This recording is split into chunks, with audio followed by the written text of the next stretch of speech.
Que bom estar aqui de volta pela rede Vivac de televisão, no Descomplicando a Saúde. Eu sou a doutora Audrey Azevedo, neuropsicóloga, suicidóloga, e hoje trarei para vocês reflexões bastante importantes e pertinentes.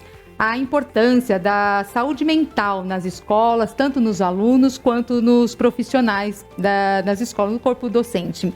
E para me ajudar nesse desafio, estou aqui, conto com a doutora Cristina. Tudo bem, doutora Cristina? Olá, boa tarde. Gratidão por ter aceito o convite.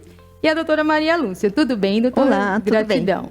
Vou pedir brevemente para que as doutoras se apresentem para a gente começar aí no nosso bate-papo de descomplicar esse assunto. Olá, eu sou a Cristina Gomes, sou educadora, coordenadora pedagógica e eu acredito que esse assunto vai ser muito importante. Vale a pena ouvir. E eu sou a doutora Maria Lúcia Marques, sou psicóloga, sou professora universitária e também faço consultório. Bom, independente, eu vou começar por lá porque eu acho interessante, doutora Maria Lúcia, nem todo mundo sabe o papel, a importância e o papel do que se destina realmente o psicólogo escolar. Doutora, pode explicar para o nosso público? Sim, claro. Então, em primeiro lugar, eu acho que é importante assim, desmistificar a ideia de que o psicólogo escolar é aquele psicólogo que vai estar na escola, que vai acolher as crianças que estejam com dificuldades emocionais ou comportamentais, que fará psicoterapia com essas crianças e depois devolvê-las sãs e sadias e felizes para a sala de aula. Né? Se fosse então, assim, verdade, seria ótimo, né? Mas na verdade, Cristina que a diga, se na fosse verdade, assim. Era fácil. Isso é um mito, né? O psicólogo escolar, a função dele é trabalhar a equipe escolar, a escola como um todo, a instituição, né? E não especificamente a criança. É claro, né, que a criança precisa ser vista também. A criança faz parte desse mundo da escola. Ele está ali mais para olhar para a instituição como um todo do que especificamente para o aluno. Isso mesmo, exatamente. Né? Uhum. Então, a gente tem como princípio promover a saúde mental na instituição escola. Isso implica em acolher os professores, né? As demandas dos professores, as angústias dos professores, tanto do ponto de vista emocional, quanto em termos de estratégias de aprendizagem. Também faz parte do papel do psicólogo escolar. Uhum. As crianças, né? No sentido das relações entre as relações das crianças com o corpo docente, né? E também a família, né? Ajudar a família a se sentir pertencente ao mundo da escola. Uhum. E aí é interessante isso, qual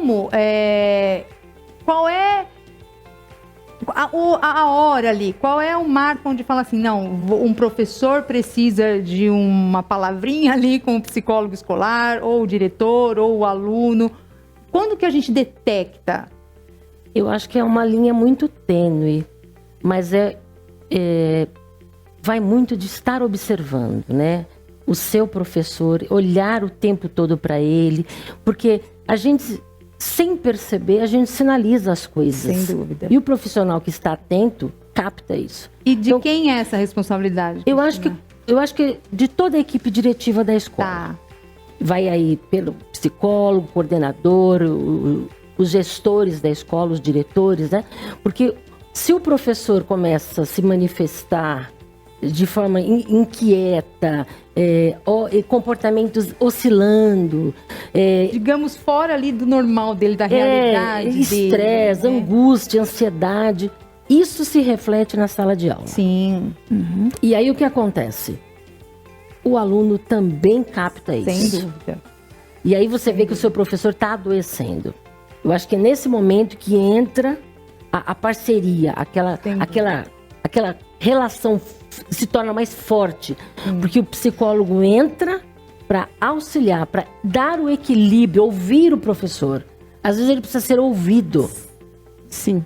Às vezes não, eu diria sempre, né? Nós precisamos, o ser humano precisa. Porque quando o professor se sente ouvido, se sente amparado, ele se sente seguro, ele se sente capaz de executar o seu trabalho, de abraçar o aluno. Uma dúvida minha, realmente é uma dúvida. É obrigatório o psicólogo escolar ter um psicólogo à disposição em cada escola? E isso na rede pública, na rede... Isso é um problemão, porque a lei existe, mas ela ainda não foi implantada. Verdade. Tá. Assim como Então, na parte organizacional também, né? Tem a lei. Na verdade, foi uma luta dos psicólogos para que isso pudesse acontecer, do psicólogo estar realmente inserido na escola, né?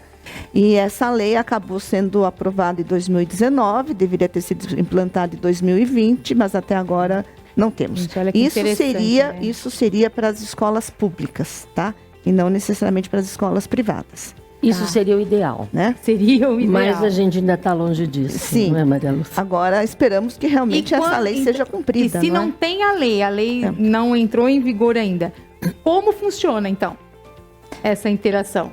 Quem é que contrata? Quem é que escolhe? Como funciona? Muitas vezes o coordenador pedagógico acaba fazendo esse papel.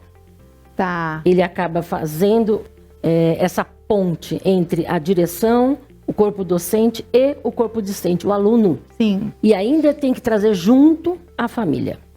Ah, entendi. Ele acaba sendo essa ponte. Ele pessoalmente, não que ele vá ser a ponte para trazer o psicólogo. Não. Ele Olha acaba a assumindo Agora imagina essa a carga função. em Sim. cima dessa pessoa. É. Porque a gente precisa entender que cada um tem a sua... primeiro que já começa assim, cada um tem a sua formação. Sim. Já começa aí. E eu acho que você... se me colocar como pedagoga, eu posso ali, de repente, estar dando uma ajudinha, vou quebrar aquele galho ali nesse dia, ninguém vai ficar subindo nas paredes, as crianças não vão, mas falar que eu vou alfabetizar alguém do modo correto, mentira. Não. Né? Então, falar que um coordenador pedagogo vai olhar para o lado do psicológico ali, que precisa, com os olhos do psicólogo, também a gente tem que entender que não funciona assim. Sim, exatamente. E olha a responsabilidade. E aí a gente vê a angústia dos professores, né? Uhum. Temos, assim, vários motivos das angústias, né? Angústia em relação à própria formação, que muitas vezes nas faculdades, né, na maioria das vezes, ele acaba não tendo suporte para trabalhar com inclusão.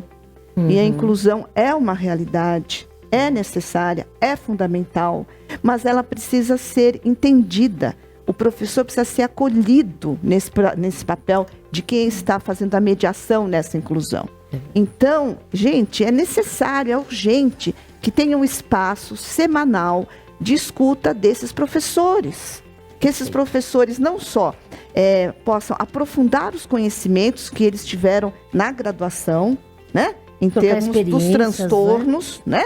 Que tenha um profissional que entenda desses transtornos e que possa estar fazendo rodas de conversas com esses profissionais, que acolha a angústia, porque uma coisa é você falar teoricamente, por exemplo, de TOD, né, que é um transtorno opositor desafiador, e outra coisa é você ter uma criança com TOD na sua sala de aula, né? Então, é necessário esse espaço, não só teórico, mas de acolhimento da angústia do professor, né? De como Mesmo que seja em grupo, né, doutora? Sim, né? Mas a ideia é grupo. Ali, não é que a gente Isso. está falando assim, o psicólogo escolar vai tratar um por Não, um. não. Mas essa é terapia em grupo Exatamente, mesmo, mas que seja acolhido.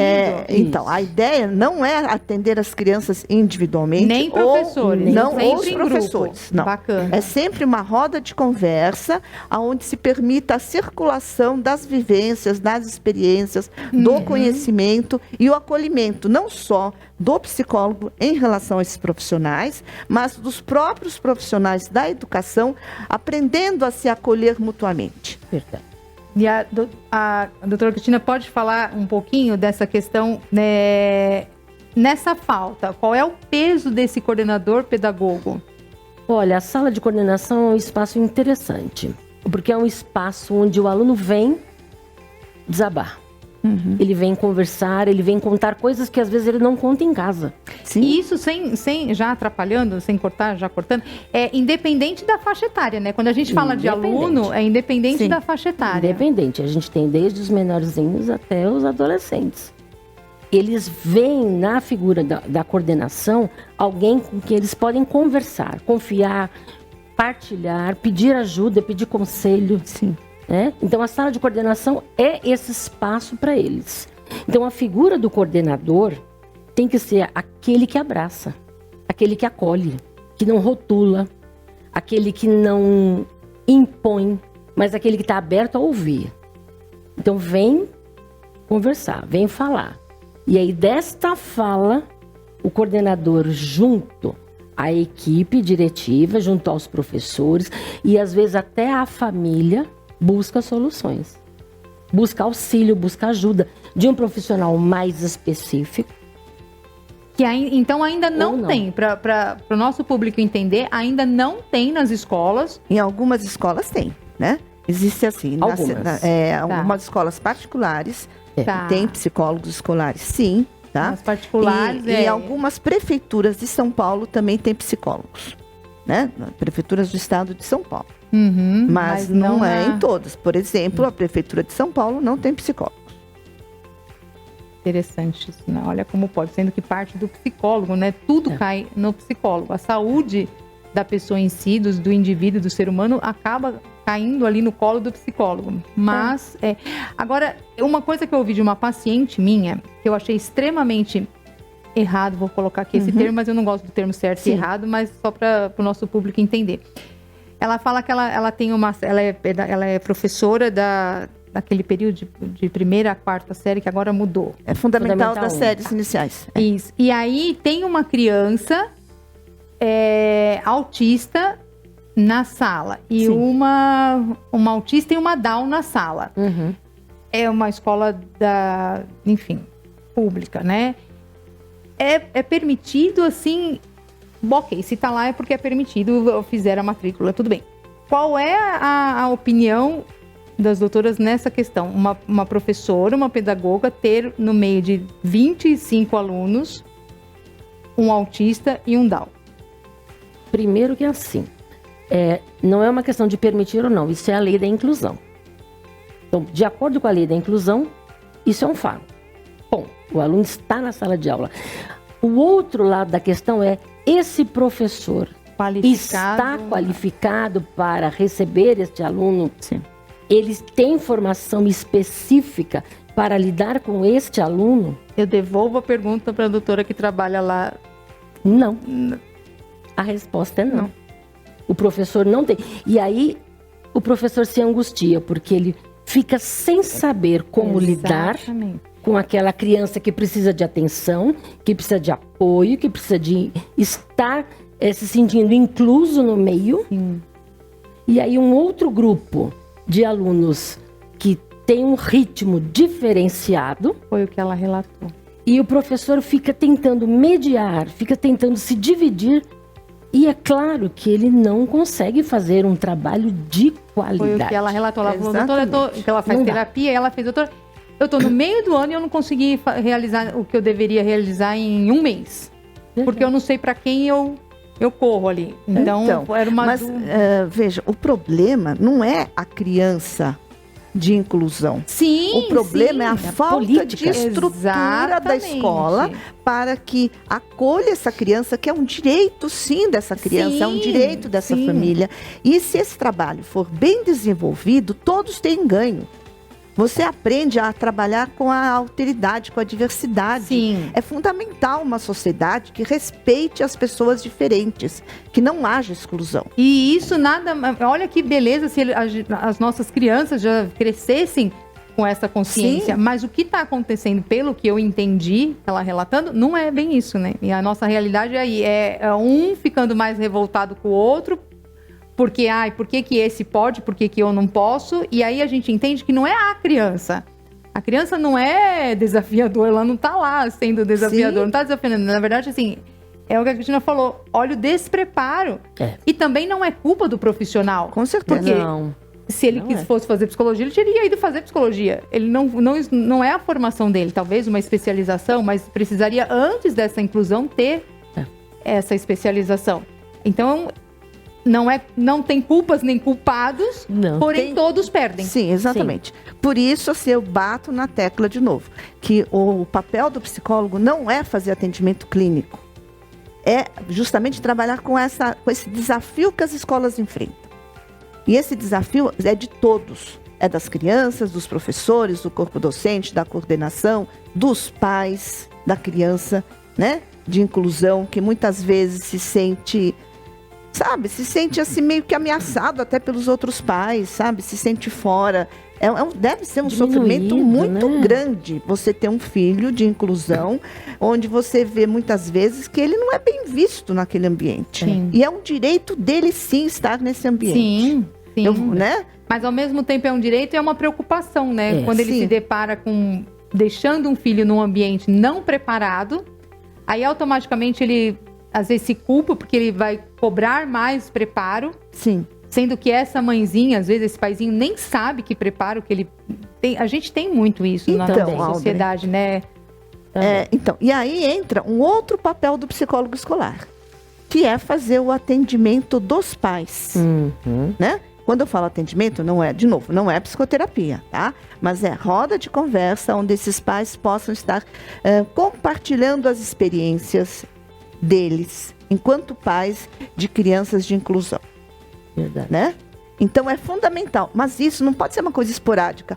Vamos fazer agora, sei lá, nesse sábado, depois vamos fazer daqui a 2 meses. Não adianta, Tem que ser gente. uma- Tem que ser algo uma constância, constante, né? Tem que ser Tem que ser um projeto, né? Tem que ser um tem que projeto que a escola tem que abraçar. Exatamente. É um projeto que tem que ser A escola feito. não, né? Que é o governo, sociedade, sei lá, quem né? é que Eu acho tem, que Precisa aí ter vamos pegar dia, aqui, precisa né? ter horário estipulado, sabe? Que esses pais possam estar lá, né? Com duração, começo, meio e fim, que tenha profissionais da educação para discutir esses temas com esses pais, No que tenha CAPS, psicólogos. como que é no CAPS? Vocês têm experiência de como que é o psicólogo no CAPS? O atendimento?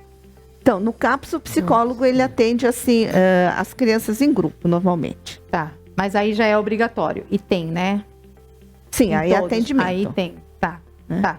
E não chegou nas escolas. Eu acho que assim, a gente precisa entender que é uma questão social, Isso. né? Vai além dos muros da escola. A família precisa abraçar isso também. A família também não pode chegar e deixar ela na escola. A escola tem que resolver o problema. Também está errado, Exato. né? Porque a gente também tem situações assim.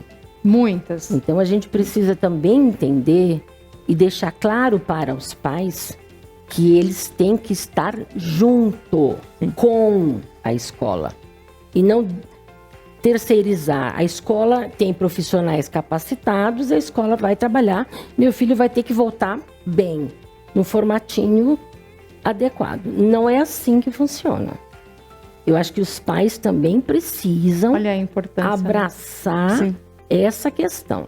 Vamos estar junto com a escola. Então, a escola precisa desenvolver um projeto que passe pelos alunos, a convivência, a aceitação, o pegar esse amiguinho, ele estar junto e dividir, vamos fazer as atividades junto. Vamos inteirar essa criança com as outras crianças. Isso. Depois, tem o corpo docente, os professores mais capacitados, os professores preparados para atender essa diversidade. A equipe diretiva, a direção da escola, precisa estar com um cronograma afinado de atividades o tempo todo, o ano inteiro. E não é só roda de conversa. Sim. É roda de conversa, é trazer profissional de fora, é fazer dinâmica com o aluno, dinâmica com o professor, dinâmica com pais de alunos das mais diversas categorias. Percebe que é uma coisa muito maior, Sim, muito grande isso. Sim, porque cada um traz Todo uma mundo, realidade, né? todo Cada um mundo traz a sua junto. história, né? Sim. Então não dá pra generalizar tudo e tratar como um todo, assim, ai, todo mundo igual. Bota aqui nesse pacote aqui, a gente fala... Tem que ter uma linguagem onde... Por isso que eu falo da importância desse profissional e nem sempre esse coordenador pedagogo vai ter esse gabarito para falar. E não é desmerecendo ninguém, é que a gente volta a falar cada um na sua especialidade. Assim como colocar um psicólogo para ele coordenar ali a pedagogia. Não vai, não tem. Ele vai tapar um buraquinho, mas não é a expertise dele, né? Essa interação que é importante. Nós vamos fazer um rápido breakzinho aqui, mas nós vamos voltar, porque esse assunto rende para vários, né? E a gente vai voltar com essa importância e essa conscientização. E isso que a doutora falou, eu acho assim imprescindível, dessa interação pais com seus filhos e educadores com os alunos. Perceba que de um lado existem pais e filhos, de outro lado educadores, professores e alunos. Então não é assim, o professor não é pai, não é mãe. Perfeito. É isso que é preciso entender, né? Porque assim, jogar lá é fácil, criticar também, mas a gente precisa entender. E aí entra também a falta de preparo até do psicólogo para tratar com manejo isso também, para os pais, se tivesse essa constância de um profissional, um psicólogo dentro das escolas, desde o início letivo, Claro. né? Nossa, traria Perfeito. essa conscientização. Sim. Vamos por um rápido breakzinho, Isso aí. perdão, quase larguei o óculos lá, e a gente já volta com esse assunto que eu acho fantástico. Perfeito. Aham.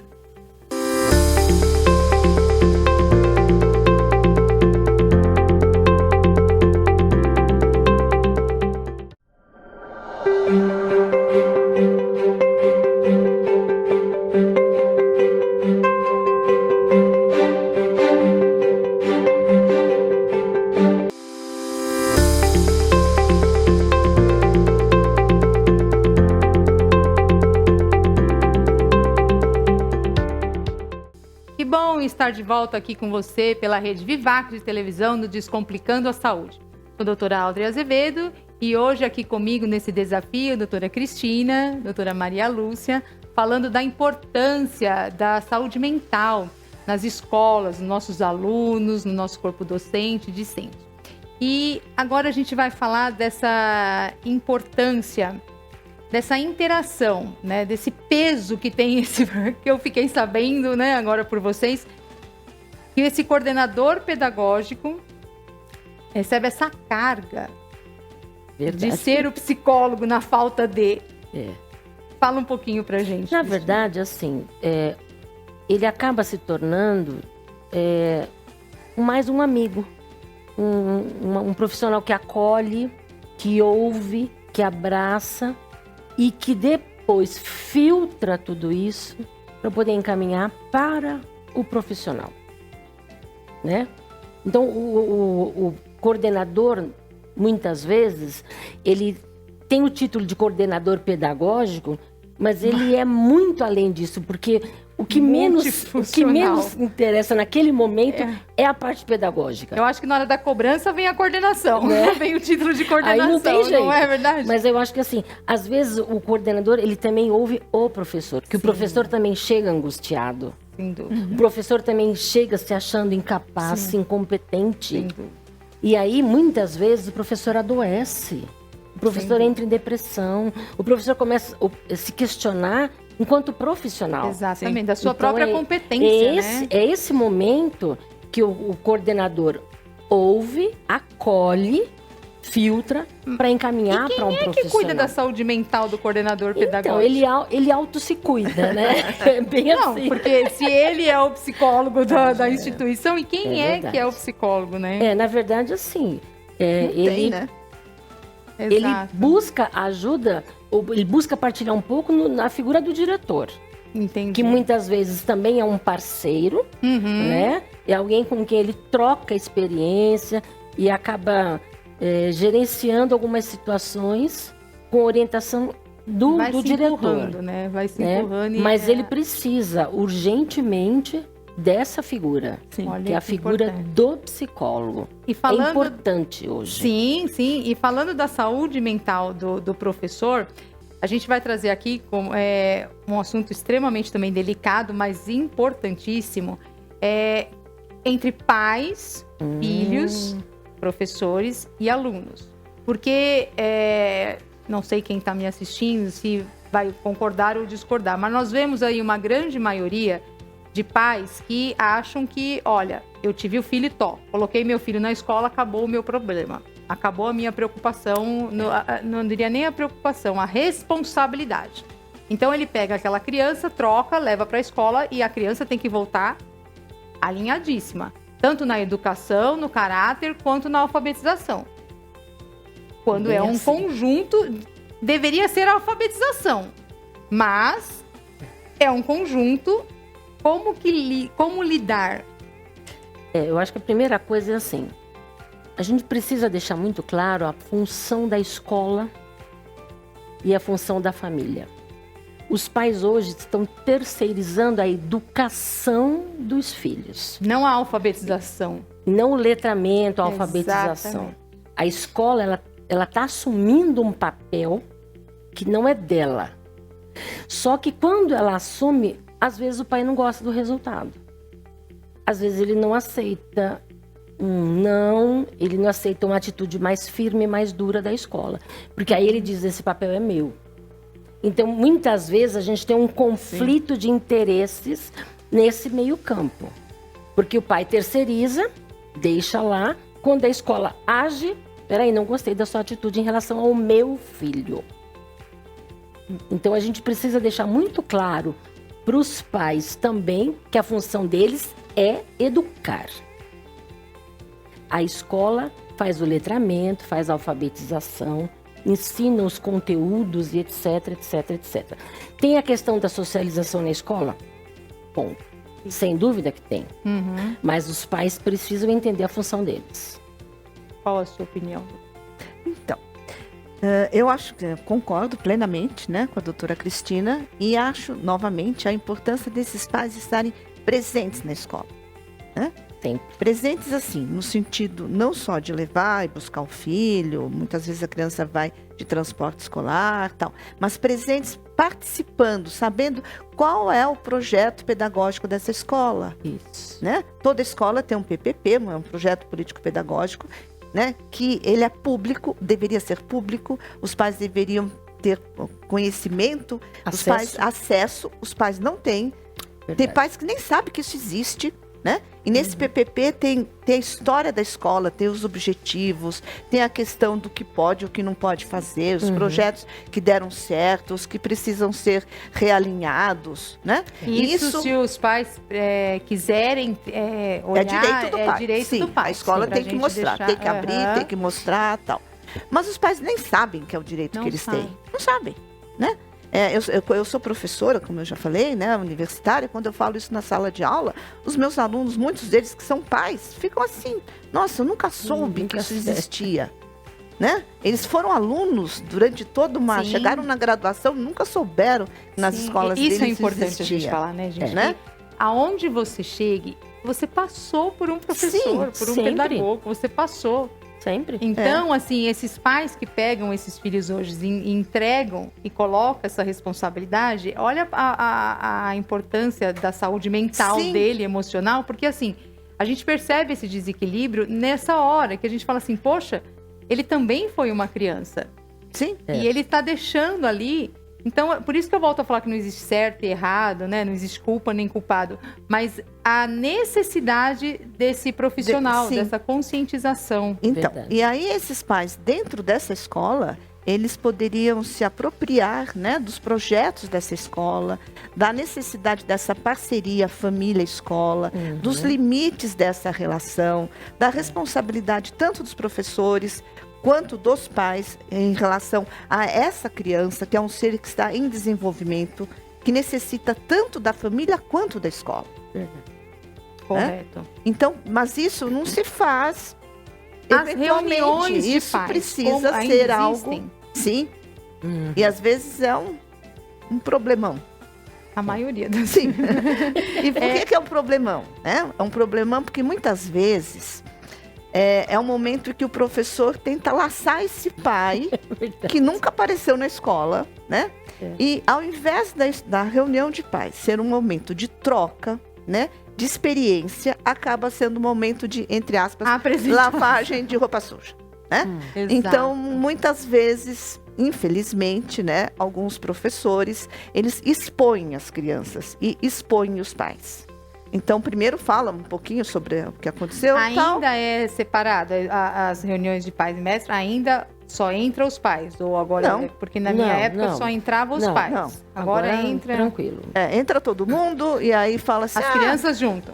Nossa, Cristina, você é a mãe da Paulinha. A Paulinha é maravilhosa, como a Paulinha é perfeita. Mas o João... Você é a mãe do João? Olha, no final da reunião eu preciso falar com você, tá? Me espera um pouco. Você me espera, que eu preciso falar com você, porque a situação está muito grave com o João. Pronto, Aí você pega uma mãe já emocionalmente Então, é o que Complicado. acontece. Você acha, Audrey, que essa mãe voltará na próxima reunião pedagógica? Claro que não. Ou se volta revoltadíssima, já com 10 pedras, porque na verdade é a defesa dela, né? Sim, sem dúvida.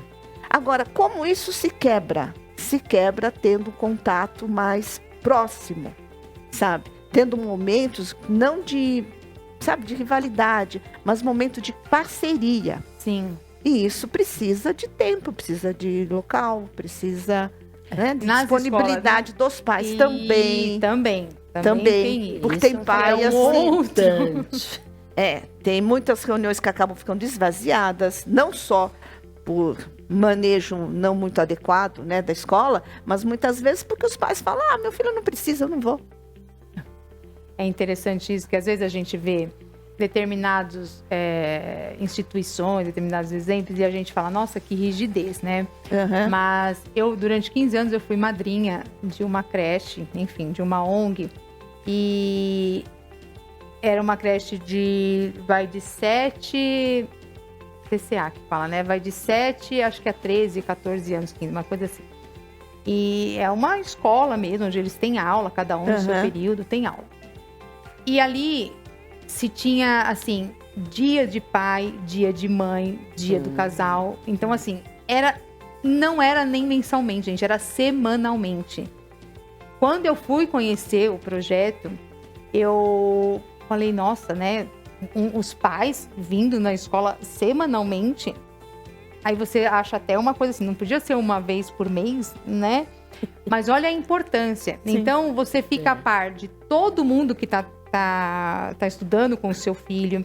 Você fica a par das suas necessidades, das necessidades do filho do outro. As mães, os pais, eles acabam se conversando, eles acabam se ajudando, porque você cria esse laço. Uhum. Então já não tem mais aquela... Se começou com a rivalidade, tirava. Sim. Então, e isso era trabalhado, continua sendo trabalhado para isso. E tanto que depois é fantástico quando a gente vê aquelas crianças se formando e saindo, que aí tem que sair de lá e partir carreira solo, que eu brinco, né? Vocês vão para carreira solo.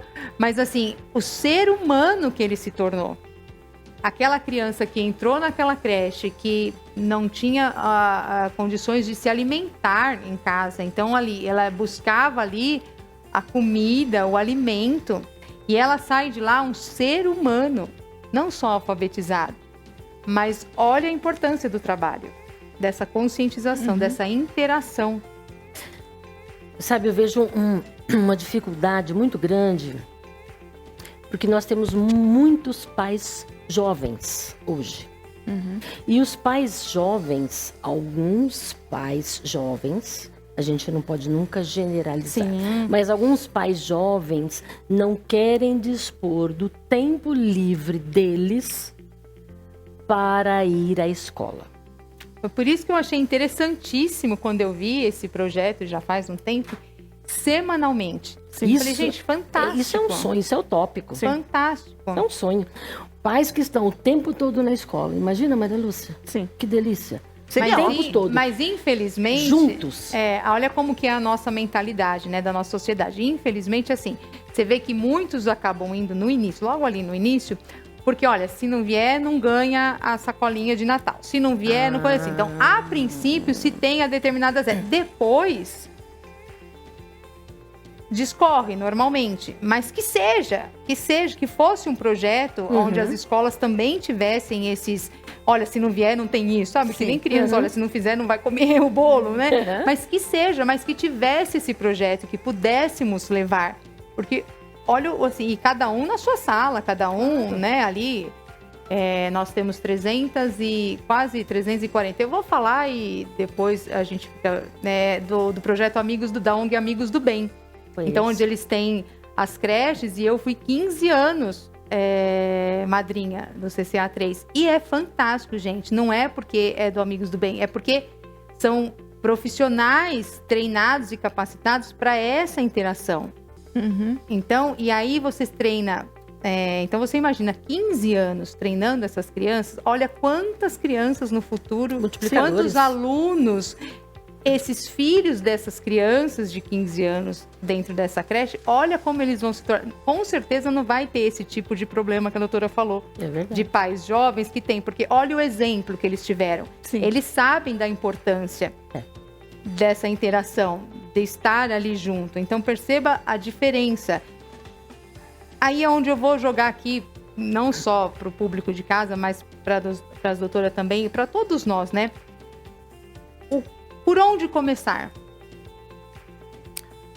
Lá embaixo, lá com os pequenos, é ali, no pequenininho, naquela criança Em que casa, tem 2, então, né? 3 Com o anos. pai e a Em mãe. casa, é lá, porque quando você cria uma estrutura, uma raiz forte, a planta cresce. Exatamente. Sim. E aí não tem vento ou tempestade que derrube. Exato. Balança, mas está firme, tem uma estrutura forte. Família forte. Quando a família é forte, a gente percebe o aluno. É interessantíssimo. Tem alunos que são equilibrados, têm dificuldades, como todos, mas são crianças ajustadas, são crianças que têm um norte, que têm educação, que têm princípio, que têm valor, que têm caráter. E isso é reflexo da família. E deixando claro, né, doutora, que a gente não está falando aqui de condição social, Não. financeira. Não. Nós não estamos falando que essa mesma criança de família forte é o mais inteligente, De ou é o jeito menos, ou é o que tem mais dificuldade. Não, porque às vezes ele tem sim uma estrutura. E por ter essa estrutura sólida, ele sabe lidar com essas dificuldades dele. Exatamente. Porque imagina agora, ele já tem as dificuldades e ainda não tem essa base.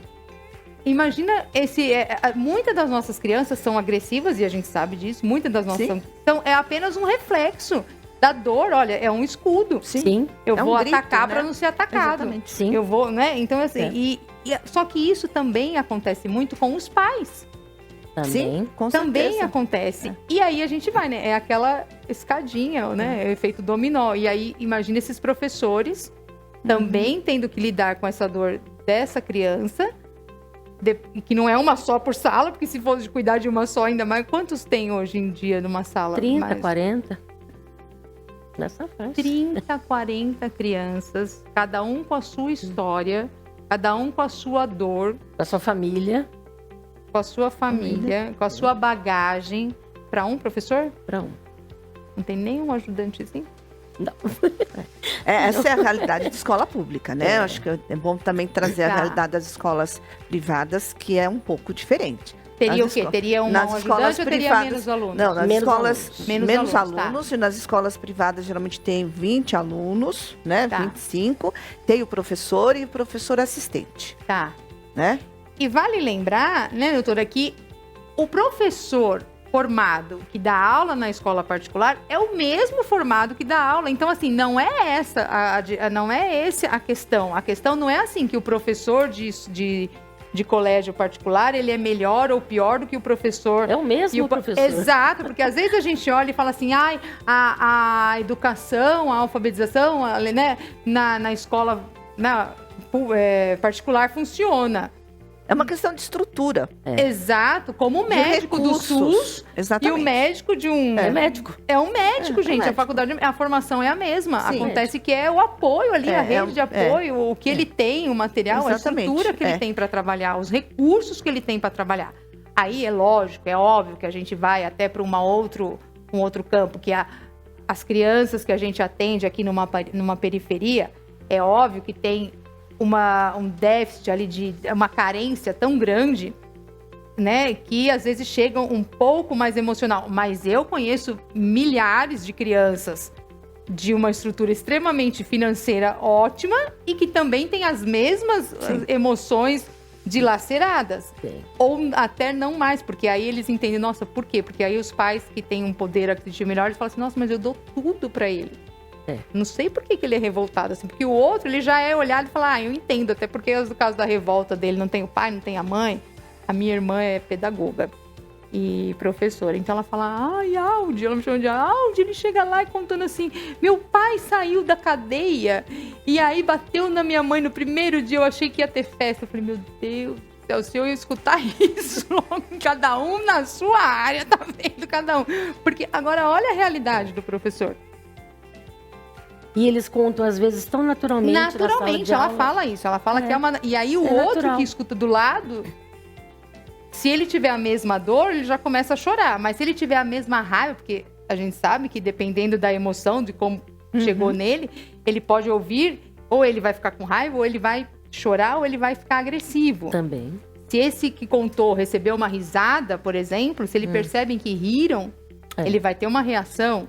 Sim. Então, verdade. olha a responsabilidade desse professor, que é o mesmo do professor da escola particular.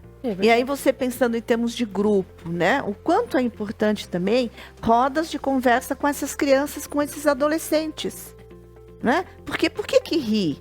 Muitas vezes ri porque fica tão identificado, fica tão angustiado que ri, Exato. né? Exato. Tá rindo de nervoso, de angústia, Exato. Tocou na dor dele né? Tocou também, na dor né? dele, né? E ou começa a se jogar no chão, começa É um mecanismo de a fazer defesa, comportamentos às vezes. assim estranhos entre aspas, né? Mas que na verdade é um grito de socorro. Exatamente. Então, voltando, né? Não é a função do psicólogo escolar fazer psicoterapia na escola, mas é função fazer rodas de conversa com o grupo classe, com os alunos, com o todo.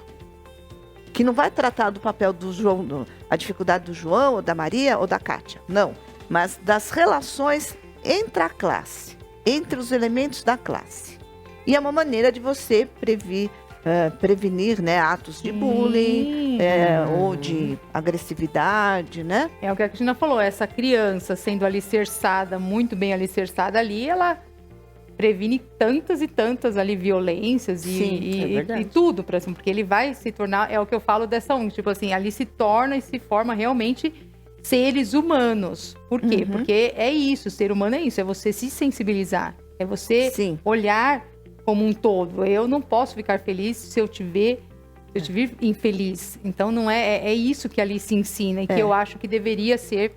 Aliás, eu acho que é o nosso desafio como ser humano, assim, né? É exatamente isso, é nós nos sensibilizarmos com a dor do próximo, né? Sim, é ser empático. Doutoras, né? eu amaria ficar aqui mais, assim, não sei quantas horas, mas o nosso tempo nos permite. Mas sintam-se extremamente convidadas já para a gente já continuar esse assunto, porque eu acho que quantos e quantos pais, avós, porque hoje tem muito isso, Sim, né? Os tem. avós que cuidam, que são educam. tutores, que educam. Então, assim, e que se a gente for olhar, que base, que embasamento, que alicerce tem esse avô.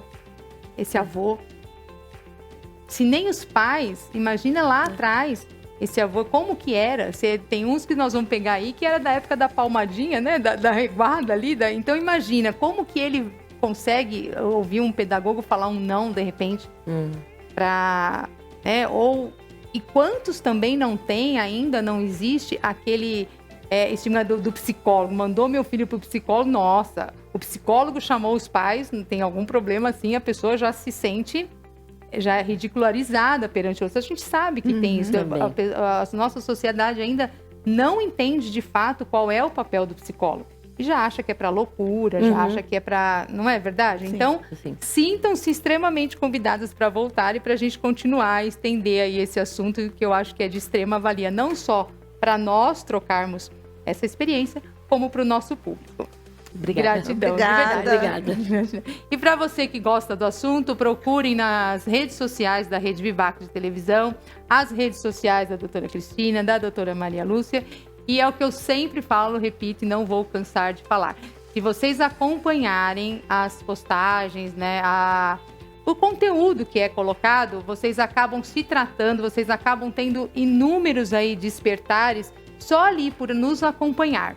Então, eu te convido, se ainda não segue, te convido a seguir todas nós que estamos lá dentro da Rede Vivac de televisão.